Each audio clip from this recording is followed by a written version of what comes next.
All right, guys. Today's leadership lesson. This is today's lesson is one of those areas that often will scare people away from leadership positions. And I think those that read this and interpret this, there is valid reason to be nervous about it if you're not doing the right thing. So that's the caveat there. I think the other part that's missed often, though, is that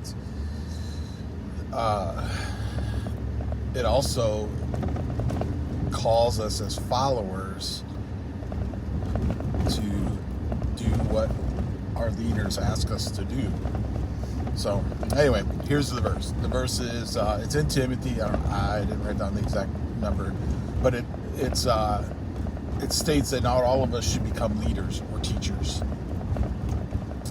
because we will be held to a higher standard as a leader when Judgment Day comes.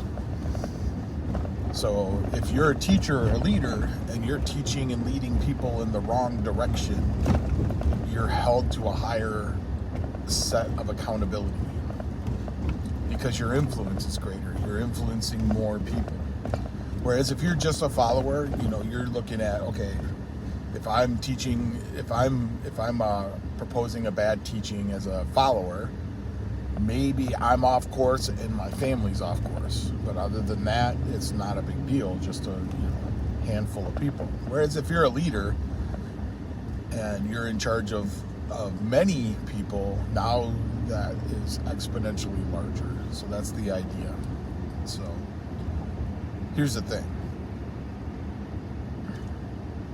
As a teacher or leader, you're going to be held to a higher standard, whether it's biblically or secularly, because you're the one in charge. And so whatever it is that you're leading needs to be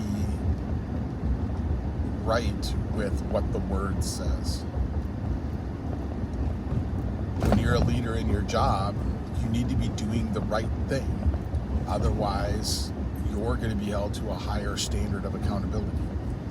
And you see that often in, I'm just going to use sports for example. When a team is doing poorly in sports, usually the first person to get canned is the coach. Well, the coach isn't the one playing the games. They're not the ones actually doing or failing to do what they need to do to win the game, but they're the leader. So they're held to that higher standard of accountability. And so basically what I want everyone to pull out of this, and this goes for leadership, this goes for financial contributions. When you're a follower, you need to make sure that you're following the lead of the people that God has put in place ahead of you. Unless it is completely immoral or goes against, obviously against biblical teaching, you should follow whatever your leaders say and then discuss why later. That's something I've always taught. The same goes for financial contributions. People worry about where money is getting spent when you make a donation. That's not your problem. God calls you to make the donation. What the person you're donating it to does with that money is on them at Judgment Day. So if you have a church organization or some kind of leadership group that you're donating to, and they're spending the money inappropriately, they'll be judged for that. That doesn't mean anything on you, because you're giving with a glad heart and to a good cause. I hope that makes sense. So anyway, I love you guys.